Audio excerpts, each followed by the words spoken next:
বিশ্বের সবচেয়ে দামি চায়ের নাম হচ্ছে দ্য হাং পাও।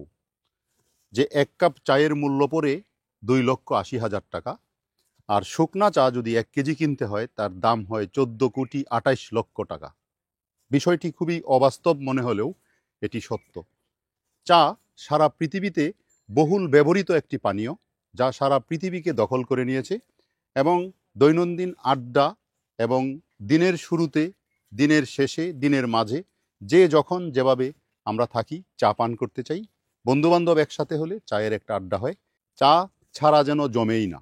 চা ঠিক এমনই একটা গুরুত্বপূর্ণ পানীয় হিসাবে সারা পৃথিবীতে বেশ সমাদৃত। চায়ের ইতিহাস চীনের কিংবদন্তি সম্রাট শেননংয়ের সময় থেকে শুরু। জনশ্রুতি আছে সম্রাট একদা গাছতলে বসেছিলেন, সেই গাছের তলায় একটা চৌবাচ্চার মধ্যে গরম পানি ছিল, সেই গরম পানিতে গাছ থেকে একটা পাতা ঝরে পড়ে, তারপর সেই গরম পানিটা তিনি একটু সেবন করলেন, দেখলেন বেশ ভালো লাগে এবং এর ঔষধি গুণ নিয়ে পর্যালোচনা করলেন, দেখলেন যে একটা গুরুত্বপূর্ণ পানীয় হয়। তখন থেকেই চায়ের প্রচলনের সূত্রপাত হয়। প্রাচীন চা মূলত ঔষধ হিসাবে ব্যবহৃত হতো। এটি হজম শক্তি বৃদ্ধি এবং ক্লান্তি দূর করার জন্য জনপ্রিয় ছিল। 6ষ্ঠ থেকে 8ম শতকে বৌদ্ধ ভিক্ষুরা চীন থেকে জাপানে চা নিয়ে আসেন। যদিও আসাম অঞ্চলে চায়ের বনগাছ আগে থেকেই ছিল, চা ভারতীয় উপমহাদেশে বাণিজ্যিকভাবে চাষ শুরু হয় ব্রিটিশদের মাধ্যমে। 1823 সালে রবার্ট ব্রুস নামে একজন বটনিস্ট সর্বপ্রথম বনু চায়ের আবিষ্কার করেন। তারপর ধীরে ধীরে সেটাকে চাষাবাদ করেন এবং যে চা কাল্টিভেট করলে মানুষ সেবন করতে পারে পানীয় হিসাবে, সেই চায়ের আবাদ করতে শুরু করেন।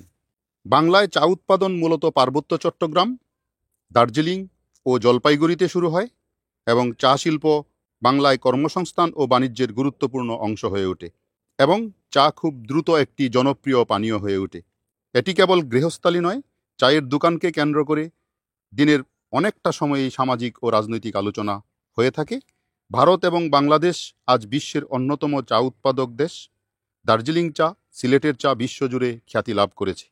তবে চা গাছ রোপণ করার পর এটাকে কাটিং এবং প্রুনিং করে নিতে হয়। কাটিং প্রুনিং না করলে এর কচি পাতাটা পাওয়া যায় না। যদি কাটিং প্রুনিং না করা হয়, ঠিক চায়ের গাছ এরকম হয়ে যাবে, বিশাল আকার হয়ে যাবে, কিন্তু এর থেকে কচি পাতার পরিমাণ কম পাওয়া যাবে। চায়ের ইতিহাস চীন থেকে শুরু হলেও এটি ভারতীয় উপমহাদেশে বিশেষ গুরুত্ব পেয়েছে। চা শুধু আজকে একটি পানীয় নয়, এটা বাঙালি সংস্কৃতির, জীবনধারার, আড্ডার এবং রাজনৈতিক আড্ডার, সামাজিক আড্ডার, সোশ্যাল অনেক কিছু ঘটনার একটা প্রিয় পানীয় হচ্ছে চা। ধন্যবাদ, সকলেই ভালো থাকুন।